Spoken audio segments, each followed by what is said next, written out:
Welcome to S99 TV news. May Day రోజున కృష్ణా జిల్లా వీరన్కీలకు గ్రామంలో ముఖ్యమంత్రి చంద్రబాబు నాయుడు భవన నిర్మాణ కార్మికులను కలిశారు. కొత్తగా నిర్మిస్తున్న ఓ భవనం వద్దకు వెళ్లిన సీఎం అక్కడ పనిచేస్తున్న భవన నిర్మాణ కార్మికులను పలకరించారు. శ్రీహరిరావు అనే భవన నిర్మాణ కార్మికుడి కుమార్తె మణికొండ అఖిల ఇటీవలే ఓ బిడ్డకు జన్మనివ్వడంతో కార్మికుల సంక్షేమంలో భాగంగా 20,000 రూపాయల చెక్కును ఆమెకు ఆర్థిక సాయంగా ముఖ్యమంత్రి అందించారు.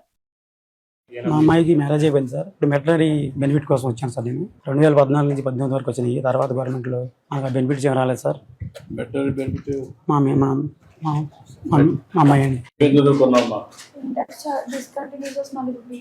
BTech కట్టించాను sir. బీటెక్ ఇప్పుడు ఒక పని చేస్తున్నారు, నువ్వు మేస్త్రి కాబట్టి ఆ అమ్మాయికి ఈ స్కీమ్ డెలివరీకి వెళ్తున్నా. అవును సార్, మెటర్నరీ బెనిఫిట్ సార్. మీ హస్బెండ్ ఏం చేస్తారమ్మా?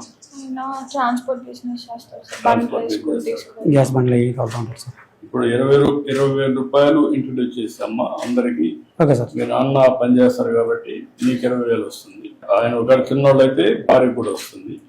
ఈ స్కీమ్ ఒకటి కొత్తగా ఇంట్రడ్యూస్ చేస్తారు. చాలా సంతోషంగా తీసుకున్నాం.